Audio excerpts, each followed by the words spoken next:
Bom dia aos amigos do canal FCTV, dando sequência nas entrevistas que temos feito nos últimos dias, com formadores de opinião, empresários, profissionais liberais, também abrangendo a área médica. Estamos hoje com o advogado Dr. Lucas Sobreira Álvares Correia, jovem advogado curvelano, e vamos aqui, num bate-papo, buscar algumas informações que entendemos são de grande importância nesse momento para todos os setores em atividade. Nós vamos abordar aqui um tema denominado o empresário, a crise e o direito. Dr. Lucas, bom dia. Bom dia. Eu gostaria que inicialmente o senhor discorresse para nós sobre esse tema bastante vasto que vamos abordar aqui, o empresário, a crise e o direito. Bom dia a todos. Inicialmente eu gostaria de agradecer a oportunidade de estar falando aqui à Folha de Curvelo, FCTV, o novo canal aí, e parabenizá-lo, Idelmar, pela iniciativa. Você é sempre na vanguarda e trazendo aí novidades para toda a cidade, Curvelo e região, porque eu tenho para mim que a comunicação, né, o jornalismo, ele é essencial. E ao longo do tempo eu percebo que vocês tiveram algumas batalhas, mas eu sou um grande incentivador do jornalismo e da comunicação. As pessoas precisam estar cientes e participar de todo o processo democrático. Então, parabéns por estar estabelecendo mais esse canal, atualizando, né, na vanguarda, e o primeiro que lançou esse formato aí de conversa com as pessoas. Então, inicialmente, eu queria parabenizá-lo. Tá? Esse tema, eu creio que seja um tema muito oportuno, porque, como todos sabem, a gente vive um momento extremamente delicado.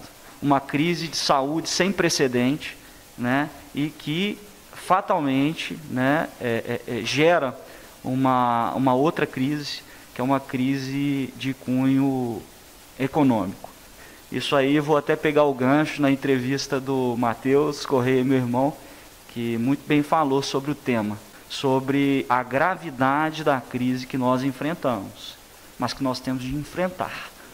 E nós, com certeza, superaremos essa crise. E essa crise, evidentemente, traz consequências para o direito, para as relações jurídicas das pessoas. Então, aqui a gente vai discorrer de forma bem objetiva sobre os efeitos da crise nas relações jurídicas de direito privado, eminentemente. Né? Então, vamos tentar aqui passar de forma bem didática aqui sobre essa questão. Muito bem, doutor Lucas. A crise está aí estabelecida, não apenas na área da saúde, mas também no plano econômico, conforme eu disse inicialmente, afetando a todos os segmentos ativos do nosso país. Vamos falar de Brasil, aqui que moramos, aqui que trabalhamos. Como que o senhor está enxergando esse panorama dessa crise no momento, no aspecto da saúde e também no aspecto econômico? Pois bem, como dito, é uma crise sem precedentes, né? É uma crise que impacta diretamente todas as relações jurídicas, as relações contratuais, contratos de locação, relações entre empregado e empregador, relações entre contribuinte e fisco, enfim, impacta, vamos dizer assim, todas as searas do direito. E o pano de fundo jurídico, né, dessa crise aí, né, a gente percebe que foi através, né, da edição da Lei 13.879, inicialmente pelo Congresso Nacional, que decretou o estado de emergência de saúde pública, né? E aí, na sequência, o Congresso também aprovou o estado de calamidade pública.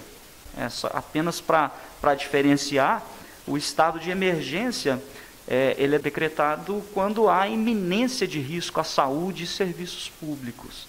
Já o estado de calamidade é quando isso se concretiza. Então, no Brasil, nós estamos, de fato, vivendo um estado de calamidade pública, como grande parte do mundo, vamos dizer assim. Então, esse é o cenário jurídico. Não vamos tratar de estado de exceção, que eu não gosto muito, mas é um cenário muito peculiar que nós estamos vivendo hoje. O direito não pode se distanciar disso. Muito bem, doutor Lucas, o senhor fez algumas abordagens aí que nos dá margem para outras perguntas. Diante de tudo isso que está acontecendo no momento, novas posições sendo tomadas, novos hábitos, novos costumes. O senhor acredita que o direito hoje está preparado para conviver com esse momento da pandemia, ou o direito vai ter também que se moldar e se adaptar ao momento atual? Excelente a pergunta, Idelmar. Muito apropriada. O direito, ele é uma ciência dinâmica, né?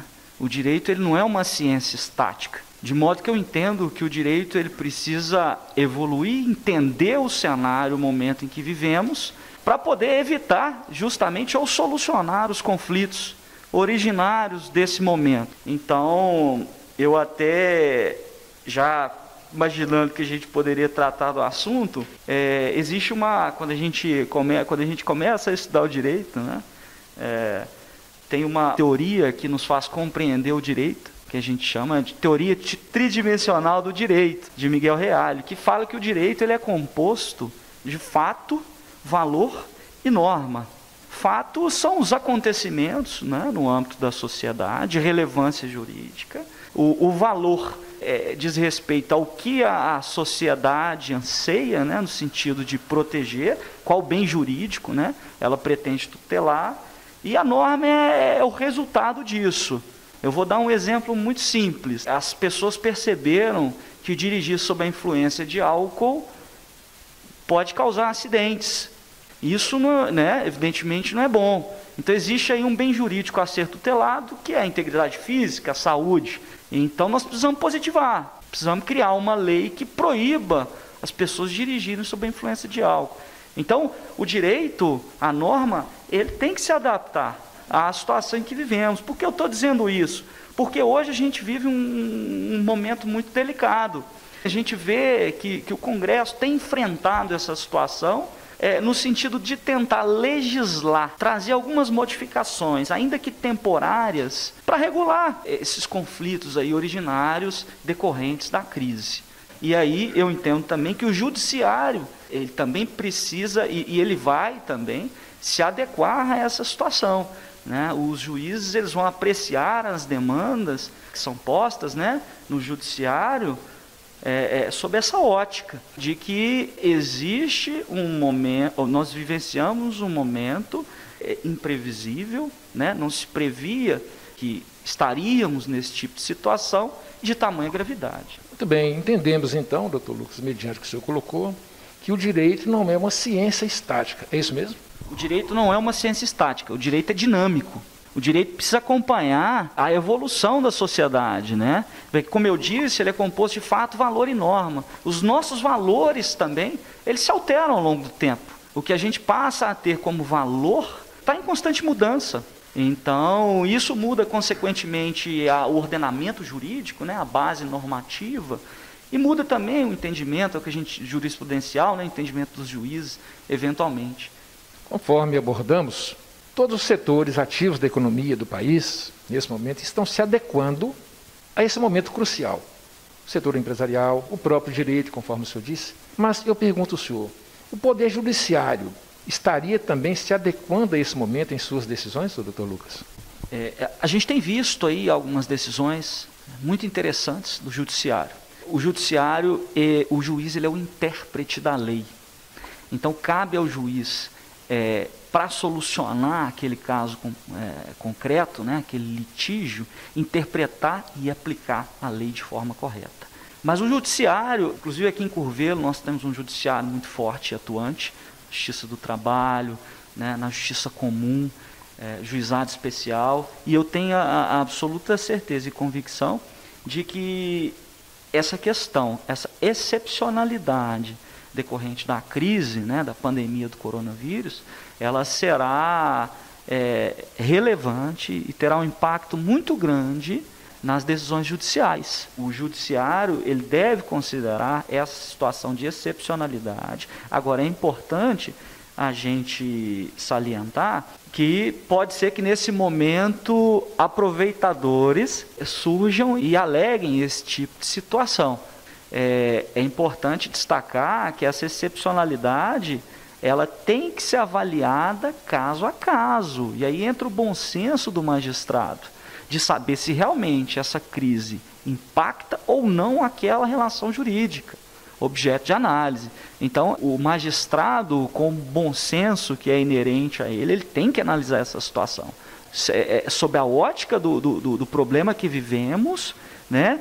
Mas tendo a máxima cautela de saber se realmente aquela situação concreta, ela teve, sim, ela foi ou não impactada diretamente pela crise.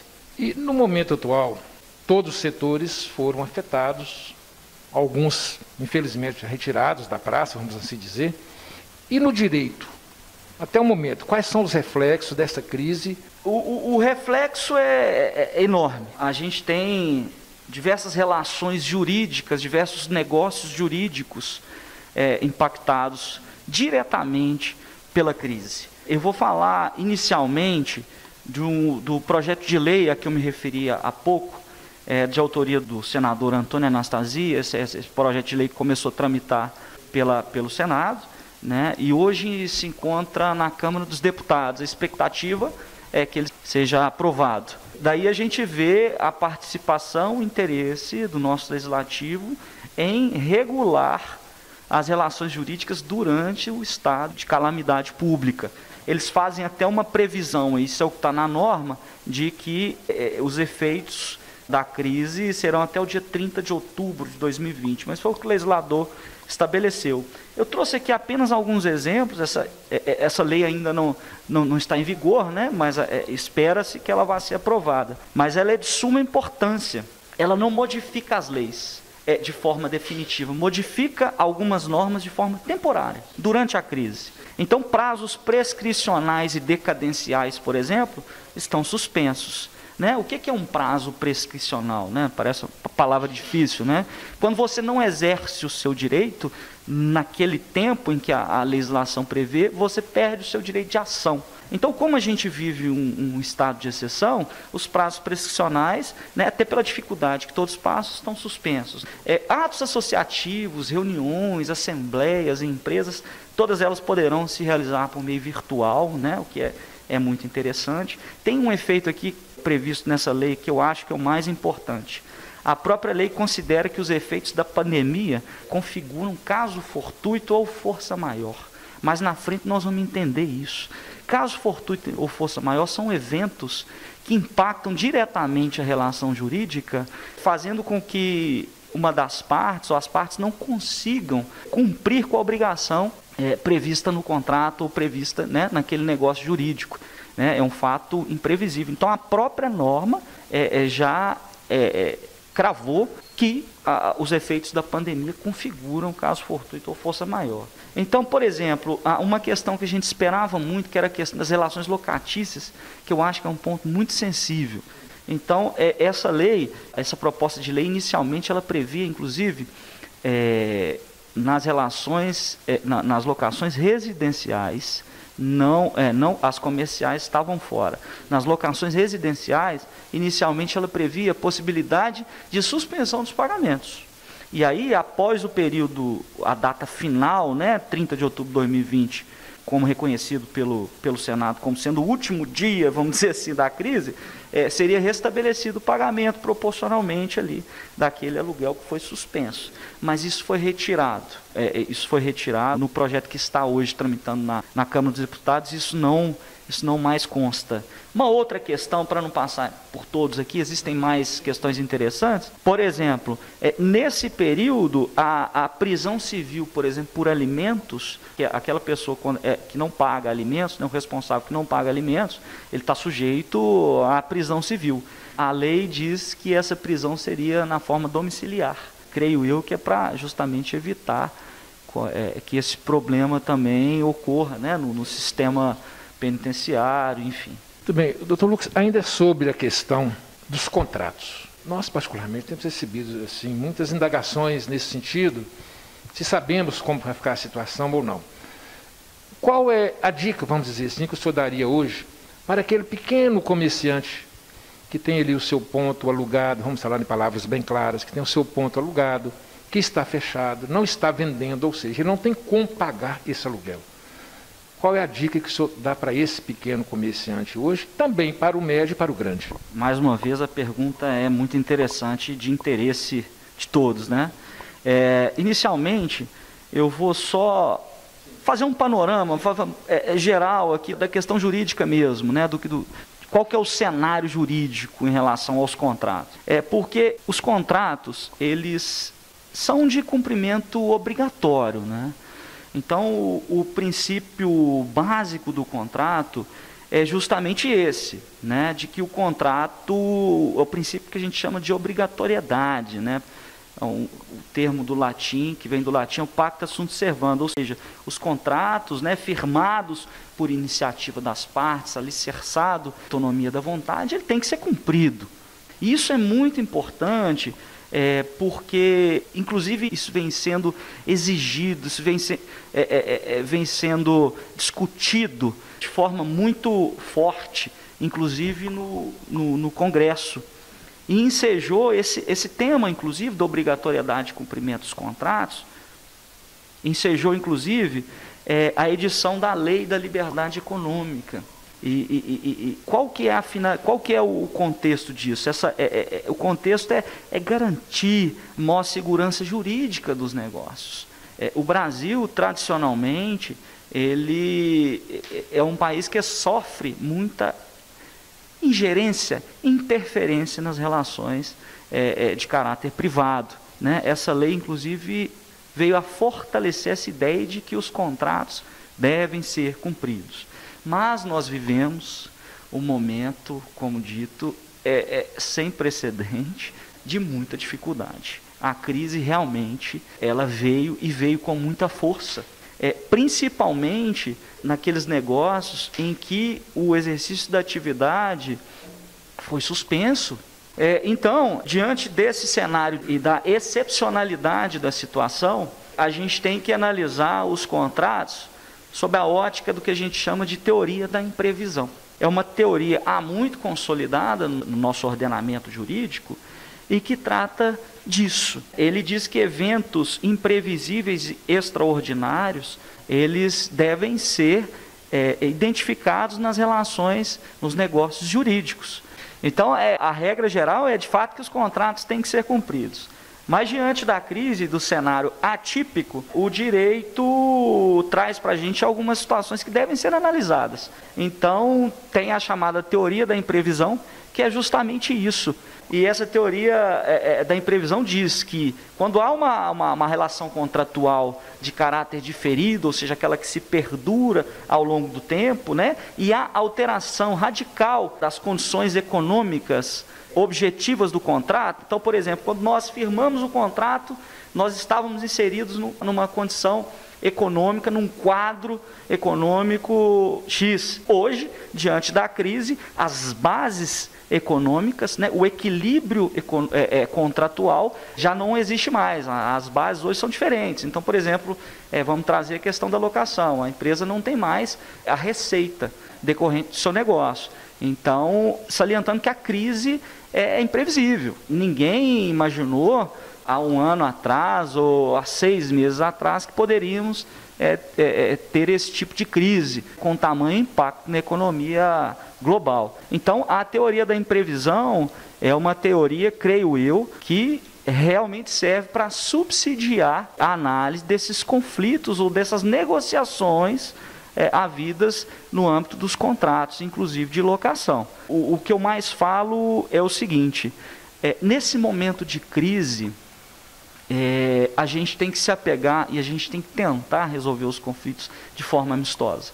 Eu tenho certeza que todos estão conscientes da dificuldade em que vivemos, tanto locador como locatário. Eu digo tanto locador como locatário porque o locador também depende daquela renda, grande parte dos casos, para sobreviver. Então, o fato é que tem de haver um bom senso de ambas as partes. Essa é a melhor forma de solucionar os conflitos. Doutor Lucas, outro assunto importante que eu creio que é oportuno tratar nesse momento é sobre a questão da preservação do emprego e também dos aspectos tributários. O que você poderia dizer a esse respeito? Como a gente falou, a crise ela impacta todos os ramos do direito. Não há dúvida de que a questão trabalhista é uma das mais relevantes. E a empresa que, por exemplo, não tem condições de operar, né, de exercer a sua atividade, ou seja, não tem faturamento, o faturamento foi reduzido, ou o faturamento foi a zero, ele vai ter dificuldade de manter o seu quadro de funcionários. O que poderia gerar, né, e o que infelizmente, a gente já vê que está acontecendo, é o desemprego, o aumento exponencial, né, do desemprego no Brasil, que já era alto e, infelizmente, diante da crise, ele teve ainda um acréscimo, né? E prevendo que essa questão poderia realmente, esse cenário poderia piorar, né, foram editadas 2 medidas provisórias, a 927 e a 936, que são medidas de proteção do emprego. Então, o Estado percebeu que ele deveria participar desse processo, auxiliando o empresário e o trabalhador para que os danos fossem menores, né? Os danos à economia de um modo geral e às pessoas também. Então, algumas medidas muito relevantes e que vêm sendo utilizadas pelos empresários, né, e devem ser utilizadas com cautela e com muita atenção.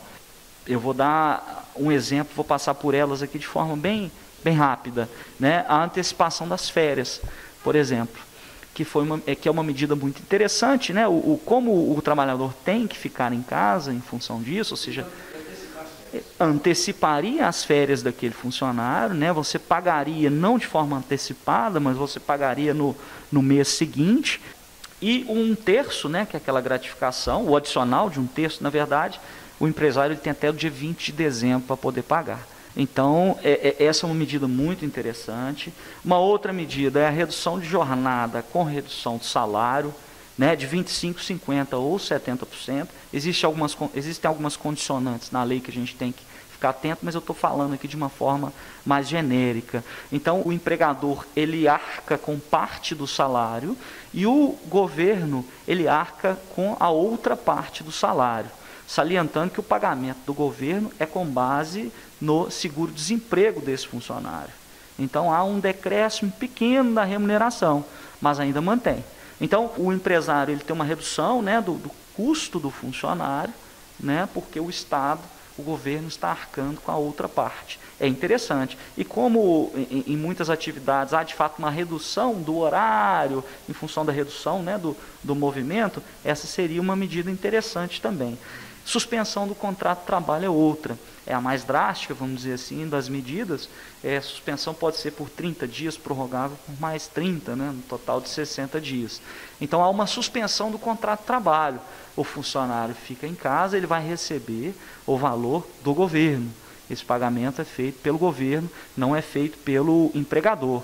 Por outro lado, o empregador, após o retorno do funcionário, tem que mantê-lo por mais, se ele ficou 30 dias afastado, por mais 30, se ele ficou 60, por mais 60 dias.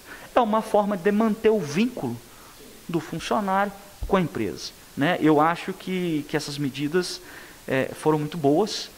Eu acho que temos de aplaudir essas medidas do governo, que realmente são medidas duras, né? Mas são medidas necessárias ao enfrentamento da crise e à preservação do emprego. Do aspecto tributário, a gente vê inclusive o município aqui prorrogou o pagamento do IPTU, creio que a maior parte da receita do município seja proveniente de IPTU, houve uma prorrogação do pagamento do IPTU, considerando a dificuldade das pessoas de honrar com os compromissos, natural. Todo mundo foi impactado pela crise. O Simples Nacional, né, a gente sabe que a economia, a roda ela gira muito em função das pequenas e médias empresas, né? O nosso município, a gente tem inúmeras pequenas e médias empresas que geram muitos empregos. Então houve aí a prorrogação do vencimento do Simples, né? Que é esse imposto único aí, né? Houve um parcelamento de débito e desconto para pagamento à vista, aqueles débitos inseridos, débitos da Fazenda Nacional, prorrogação de validade de certidão negativa, enfim. Para cada município, eu falei da questão do IPTU aqui, de Curvelo, mas cada município também tem a sua conduta nesse sentido. Então, essas são, resumidamente, as mais importantes medidas no âmbito da preservação do emprego e no âmbito tributário. Muito bem, abordamos temas aqui do maior interesse de todos os segmentos, conforme eu disse no início, sobretudo da classe empresarial, que vive, conforme nós sabemos, momentos de incertezas. Não temos ainda qualquer previsão de retornar definitivamente nossas atividades. Eu gostaria, doutor Lucas, que o senhor deixasse um contato, um empresário que queira se inteirar mais sobre tudo isso que nós falamos aqui, ou até mesmo aquele cidadão comum, como que ele pode fazer, contato, telefone, enfim. Então agradeço a atenção, né? Mais uma vez, muito obrigado, Edelmar. Agradeço a atenção de quem nos assiste, né?